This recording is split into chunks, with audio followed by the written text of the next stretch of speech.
Hello, everyone. Welcome to the Wandering Podcast, where we take advisement from outside the box.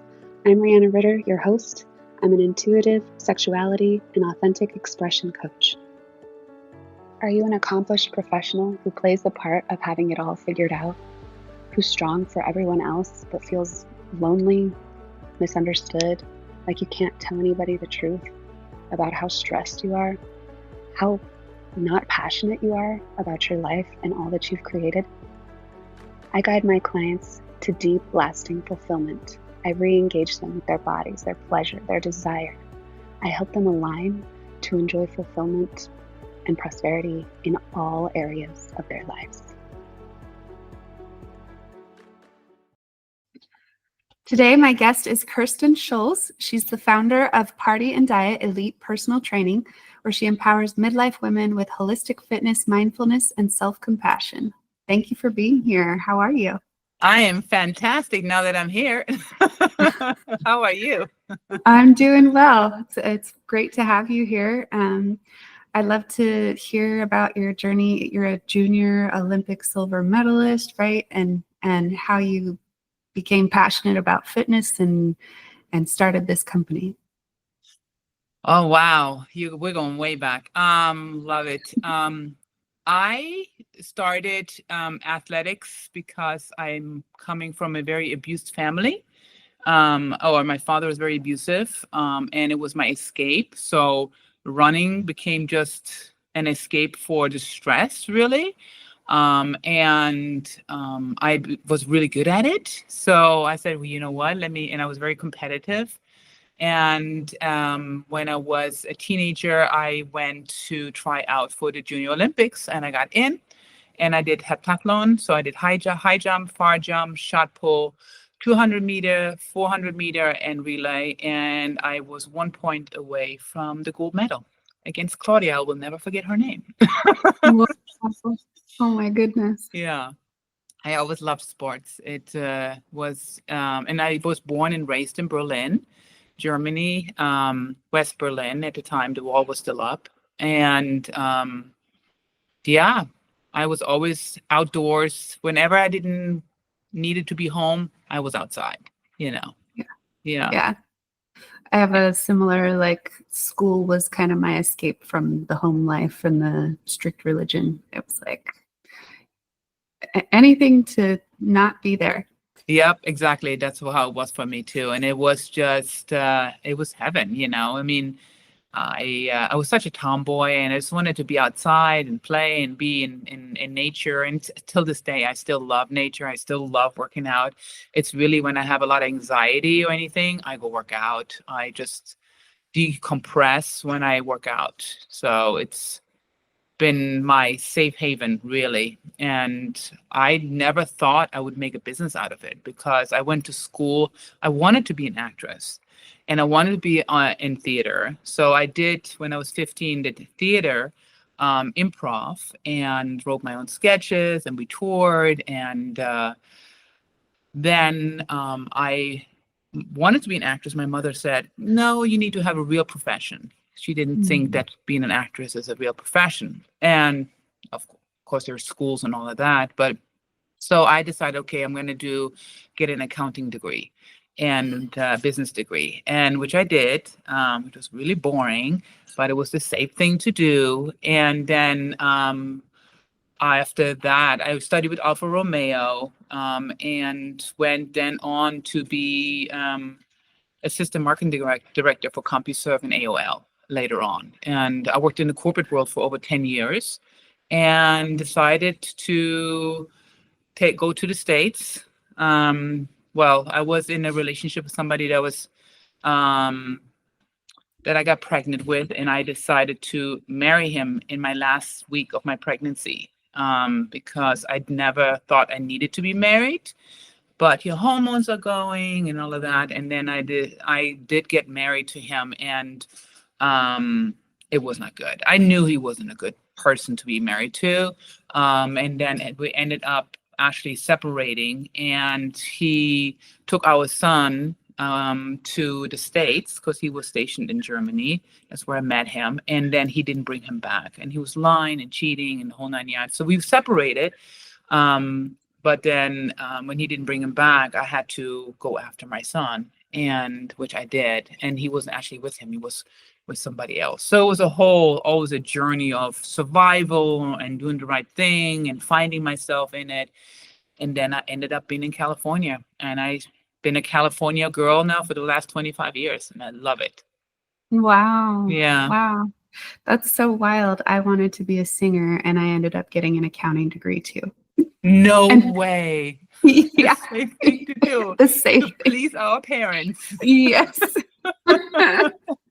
Isn't many that people. crazy? Yeah. Yeah. And, ultimately doesn't end up being fulfilling. I also found it very boring. And I saw on your social media that you're singing and you are, letting us all hear your passion, which is awesome. Yeah. Yeah. It's cool. Yeah. So how did you end up founding this company? Because it sounds like, you had some strife, some real Yeah. challenges before, and a lot of people would not be willing to, they maybe give up. Yeah. Certainly not become an entrepreneur and make that international move. And You know what? I was always eager to see the world. I was always eager to learn, and I loved hearing about people's lives and being around people. And I was a good listener. And I guess it came when you're actors, you have to listen, right? That's like 80% of acting, and then reacting honestly. And people ask me for advice all the time, and I loved sports anyway, and I was so good in it. And I studied it, I read on it. It's like the more information, I was saying, if you can learn something new today, it's a good day. And no matter how big or small it is. And I was doing a little bit of runway modeling, even though I never wanted to be a model. I always wanted to be an actress. But I remember I was in a lot of magazines after I did a competition. I said, okay, well, how am I going to be in these magazines and fitness magazines? Because I like to eat. I like to be fit. Nothing against models, but we have to starve to be a certain size. Yeah. Period. And there was a time I was bulimic in Germany, and later on a little bit here. And I just thought it wasn't healthy. It wasn't a healthy lifestyle. And I found the passion for fitness actually in Germany. I'm going back and forth here, but it's I had an injury in my knee, and a physical therapist told me just to start doing bodybuilding instead of surgery. And that's how I actually, with 18, went into bodybuilding. And I was one of the first girls in the gym. Everybody did aerobics back then and leg warmers and the whole 9 yards, but we didn't really go to the gym. And so I went to the gym and learned that I loved it. I loved moving weights. I loved that whole aspect of it. And then I continued doing that while I was in the States. And I decided, okay, well, how can I make money here without still working for corporate? I tried to be in the corporate world here, and I just didn't like it anymore. I wanted to be my own boss. I wanted to make my own hours, and I was always driven to do better. And I don't know, my parents were always very hard workers. So I think I have that from them. They always worked. And I just wanted to create something. And I did a competition, figure competition, and I won it. And then I did the second one, and I won it. And then I was in all the magazines, fitness magazine. And then I was at the gym, and this guy comes up to me and said, "Hey, is that you in the magazine? Can I have an autograph?" And then people started coming and asking me for advice. So my passion really, or my job, found me, and people just kept asking me for advice. And I'm like, well, I might as well get paid to do this. And I had a bit of an imposter syndrome. I said, well, what if I'm wrong? This person gives me, to ask me for advice. What if it doesn't work for them? Or what if it, so I had a whole thing of that going on. But when the results came and I just listened, I just knew, okay, who are you and what do you need from me and how can I help you, really? I never ever thought about putting my expectations and my way of doing on somebody, but rather what I've learned and how can I help your body? Because there's no two bodies that are the same. And finding what works for that person. And I just enjoyed it. I loved it. I loved the whole learning your life and who you are. And I met so many people. I mean, thousands of people that I've helped so far. And in front of the camera, behind the camera, CEOs, moms, which have the toughest job, because finding time for yourself and being a career woman is so hard. And then you want to help your body. And what's the worst for our body is stress. So how do we find the balance in all of that, And I just, started training people. I took over a powerhouse training department. They asked me to be their director. And that's when I learned all the tools. And at the time I had I think 23 people a day. And it was a lot. And I had 2 small children. And my daughter was just born at the time. And my son was 6. But I just loved it. And the good thing is they had childcare at the gym. So I would just bring my daughter there. So that worked. Once she was 6 months old, you can bring your child. And fast forward, I opened my own gym. It was always a dream of mine. And it was eye-opening how much it costs and what all it entails and how much you're actually putting out and getting back. And then I had other trainers, and I called it Party and Diet because I believe that we all want to we're all in social settings. We all want to still have fun. We all love sugar. I know it's bad for us, but we all love it. I love sugar, and I love a glass of champagne, and I love some pizza. And I figured out how to find the balance, with a rotation diet. Now they call it the confusion diet or the keto diet, but really it's a rotation diet, which means you're rotating your sugars and you're getting your body into a ketosis state and learning what works for you. Some people do it for 2 days. Some people need to do it for 4 days. And I just said, you know what? We all like to have a party, but we all need to diet. And that's where Party and Diet came from, to find the balance, I love that, because most of the time we approach fitness with so much restriction and it's not fun and it feels like a chore, and then you don't stick with it. That's right. And I always tell people, don't think of an hour. Just think of 5 minutes, 5 minutes a day. Just start a new habit, because new habits we're just programming our brain, right? On my website, I offer a free ebook. It's called The Secret to Being Fit, and how to even start, because it's so overwhelming. There's so much information out there, and you get into the gym, you don't know what to do, or you want to start at home. You don't even want to go to the gym because you don't even want to be seen yet. Where do you start? How do you start a new program? Should you work out in the morning? Should you work out at night? When? And all of that.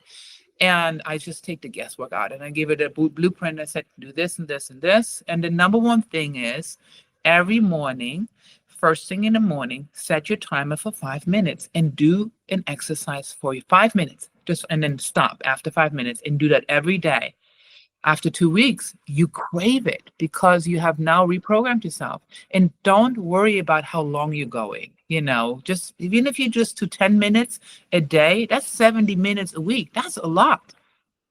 Yeah. And you can do so much in 10 minutes, and it just recharges you. It just sets your tone right. So I teach all of that in there. How to start, I always, when I get somebody new, I ask them, give me your plan of eating. Give me your daily, for 3 days. I want to see what you did. Monday, Wednesday, Friday, because they're different days. Not everybody eats the same. And I can see a little bit the patterns of how people eat. And then all I do is, I'm not going to take away what you love. I'm just going to maneuver it around a little bit so you can still have it. But you might have something that you have at night that is not in your in your benefit. You can have it at lunch. So you still have it. It's just when you have it and how you have it. That's all it is. Oh, I love that. It's so approachable and it's sustainable. And I think part of what makes your approach really magic is that you weren't born and raised in the US with our weird food pyramid system and beliefs about. Yeah, I was pretty shocked when I came here. I remember the first time I bought bread here. I was like, it was so squishy, and it was like pure sugar. Because I was raised on German bread, so it's really like you eat one bread, you full, like the one piece. Here, I could eat the whole loaf and was not full. So that told me that there's no nutrients in the bread, and it was scary. So even now, I really seek out products that I can read the ingredients, and it's not full of chemicals, but it is definitely harder here. It's, I mean, as you know, it's in the news everywhere right now, and I'm happy that the awareness is that people are really raising their awareness and saying, "Wow, I didn't know that in Europe the same product is way healthier than here." Because they get away with the dyes and the chemicals and all of that. It's pretty sad. Yeah. Yeah. The food here is not nutrient dense. And it's interesting how that doesn't fill you up. Like, that's a really good indication that you're eating something that is not doing anything for your body. If you can't get full, then it's a total waste to eat it, right? I agree. Yeah. I mean, if you're eating something in a half an hour, you want to eat more, that means there was something that is not right with that food. Yeah. Or I always test the bread when I buy bread, and I after a week, it's not bad. Well, that's a big bad indication to me that, because like I put my bread in the refrigerator just and keep it fresh, but I test the bread and keep it out for the first week, and I know it's maybe not a waste of money, but it should go bad. Real bread, real products should go bad after 3 to 4 days. Yes. When I make my own bread at home, and I use flour from Italy, and it doesn't, it's like people used to make bread every day because there are no preservatives in it, and it shouldn't be squishy. I was kind of surprised when it first came out of, the oven, and it wasn't. It's like very dense. It's a totally different texture, and it does fill you up, and you cannot keep it for days and days and days because it doesn't stay fresh, and it shouldn't. It should start to deteriorate, just like, I mean, that's kind of the cycle of life. Yes. Everything dies at some point, and if it doesn't die fast enough, that means, yeah, it's pumped full of preserves. Yeah. Well, I love the approach about the 5 minutes a day or the 10 minutes a day of workouts. I noticed this is another thing that we have in the US, where it's like, it's got to be an hour. You got to count your calories. You got to count. Everything is about statistics. And it's like, well, when I started approaching fitness, like, I took the cardio out because I don't enjoy it. I like weightlifting, and I just go and I lift weights until I'm exhausted, instead of counting necessarily the reps. Like, if I can't do another rep, then I know that it's time for the break, and then I start again. But like, when you're counting everything, you're not even conscious of what you're doing, and so your body's not likely to change. I actually love that, because I live by the principle of if you don't feel it, what's the point? And when people always come to me and they say, well, how many? And I'm like, well, until you feel it, And so I do give them numbers. I say, let's try 10 to 15, but don't stop at 10 to 15 if you can go. Don't let a number limit you. And I love that you're doing that, because it's always about because all we're doing is we're doing a repetition to make the muscle stronger, right? We're stretching it, and then we're pumping it full of blood, and then later on we feed it. And how many reps that is, it's up to you. And if it makes you feel good, I think that's amazing that you're doing that. I am a big believer in going into the gym and just do something that makes you feel good, right? I mean, obviously have a plan and know what can hurt you and what not, and what exercises are beneficial to you if you have an injury and what are not, And I teach all that on my programs, because I do deal with a lot of people that have injuries, rotators, lower back, knee injury, hips, and But if you have none of these issues, and go for it, Yeah, definitely. Even if you have those issues, you should go for it, and burnouts. I think it's absolutely the right approach. Yeah, moving in ways that are really fun for you, something that you love doing is going to be something that you're more likely to do. If you hate the thing, then you don't have to do that thing. You can find another way, right? Absolutely. And I always say, because people ask me, should I do cardio or weights? And I always say, always weights first. If you have to choose between cardio and weights, I always weights, because muscle atrophy happens to us all. We can't stop it, but we can slow it down. So the more muscle you have, the more longevity you have, the more usefulness you have, the more mobility you have, stability.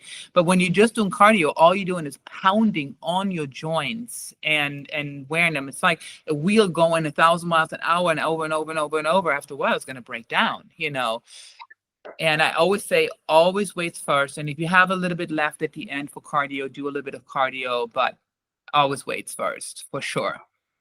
Yeah, I love that. And there's also, other ways to move, like dance and stretching, and, there are so many options. So for people who don't want to go walk on a treadmill, like, does anybody really enjoy walking on a treadmill? No, I don't. Yeah. So I'll boring. sign up for a Zumba class in a minute or a hip hop class before I go on a treadmill. And I do like sprints at the beach, but I love the beach. So if it's a beautiful day, so I'll do a 30-second jog, and then I do lunges or other things, in the sand. And I love that. But I always say, go hiking, go dancing, all of these things are cardio, and you don't even think about it. And it's such a meditation for your mind, because in the end, the biggest muscle we have to train is our mind. Yes. And you also mentioned, like, in your program there's mindfulness and self-compassion, and primarily for midlife women, or do you work with a variety? My main focus our main clientele is midlife. Really, I have helped teenagers who have eating disorders, or self-love issues, and working out helps a lot with getting a routine of what to eat. And for me, especially because I was bulimic, it helped me to have a set schedule of what I eat when I eat, to not lose my emotions, because I was an emotional eater, right? And that's really, and then you feel out of control, and then you just go and try to get it back up. But my midlife crisis, not crisis, midlife, usually around 40 to 75. I mean, I even train a 95-year-old man right now, and help them to find stability and all of that. But definitely that's my jam. And it's just because I relate to it the best way. I relate to the mom, I relate to the career woman, I relate to the traveling, that's why I have traveling programs for people that, only have 10 minutes and they're stuck in a hotel room, or they're stuck at home and they can't get to the gym or don't want to go to the gym. And I do offer for the gym goers as well, because there's, I like both. It's maybe the Gemini me. I have my own gym here at my house, and I have my own setup here. But I also love going to the gym. I love doing the Zumba class. I love the energy and the vibes and all of that. So I'm a big fan of both. As long as it rejuvenates you, I'm a big fan of that. And we, as in our 40s, have a different way of training than when we were in our 20s and 30s. Everything changes. Yeah. I call it the second puberty. Tell us more about that. Second puberty is because you have to give yourself more balance when it comes to stress, because the body can't handle as much stress, because the testosterone goes down, estrogen goes down, and I feel like we have to really find a different balance of when we go to bed, for instance. I used to go out partying all night or needed less sleep. And now if I don't get my 8 hours of sleep, I need it. And it's good because the studies show that women need 9 to 10 hours of sleep. But we have been so programmed by them studying on men that, oh, you can get away with 6 hours of sleep. It's fine, get more stuff done. And I'm like, that's really makes no sense because so take your rest, sleep, recharge, outsource more. I think the canceling on yourself is really bad for your hormones too. So when you say, okay, I'm going to do this today, I'm going to go to the gym, or I'm going to do a workout, or I'm going to meet with friends, and then you cancel on it, it actually puts your body in a turmoil state, in a stress state, because now you have to readjust, and readjustments are really hard for us, especially with the older we get. And then dealing with the sweats. And I found that the more I lift weights, the less sugar I eat, the less sweats I have. For me, I mean, when I have more sugar or don't work out, I'm just I'm a burning furnace. But when I get that out, it's like my body starts regulating itself, And I went to the doctor just recently to find out if there's something that I need to do, get tested, estrogen level, progesterone. And the first thing they say to me is, well, it's very hard to test your estrogen levels because they fluctuate so much throughout the day, where it's easier to test testosterone levels because they always stay the same for the most part. And then I said, well, what does somebody do for the hot flashes? And they were telling me, well, you can go into antidepressant, which helps with the nervous system. I said, well, wait, so if I go on antidepressant, do I then have to take that every day? And they said, yes. I'm like, why would I do that? Now I'm changing my moods. And it just made no sense to me. Yeah. So I thought the best thing for me is to work out, eat well, and raise my HGH levels by doing prolonged fasting. And what I do is I do once a month, I do a prolonged fast, and I have that in my programs too, detailed how I use it. And it's Mondays, I only do liquids. Like I do hydration, lots of water, lots of teas and all of that. And I choose Mondays because Mondays I usually have like 11 meetings, and I don't even think about eating, I usually don't do a prolonged fast on the weekend. You have social settings, you want to meet with friends. You're like, that's like torture. And I'm like, I'm not torturing myself. I want to help myself do it the best way. And then the second day I do a lot of bone broth, which is really high in proteins, really good for our skin, collagen, and so on. And I still do the hydration. And then on Wednesdays I do, I go about till 4:00. So my fast starts the last meal of Sunday night, and then I go to Wednesday. The second day of my fast, your HGH level triple, your cell repair triples, and you'll become insulin sensitive. So the next time you eat anything that is high in carbs, your body's like a furnace. And so I do that once a month, and it's just been amazing for my body, for my skin. It helps me to maintain my weight, because in the beginning my weight was going up 10 pounds. I was like, whoa, which, the hormones are changing. I said, okay, what is the best way for me to regulate it? And for me, it was prolonged fasting. Oh, wow. Wow. That's really cool. I love it. And it's so easy. It's so easy to do. It's a mind thing. So you have to be mind strong, because I remember the first time I did it, I think I went to the refrigerator 30 times because I'm so used to, planning what I'm going to eat, planning on where, how I'm going to make it, what I need for it, or I'm snacking, or, and I realized how much I thought about food, and now it's better because I'm so used to not doing it, and it's so freeing for the mind. Plus, it's so healthy for my body. I mean, I'm not saying to do this every week, but if you do it once a month, I think it's amazing. And I usually do it with my clients that either had a lot of surgeries or are stuck, and they all lose anywhere between 7 to 10 pounds the first 4 days to 5 days. It's Wow. amazing.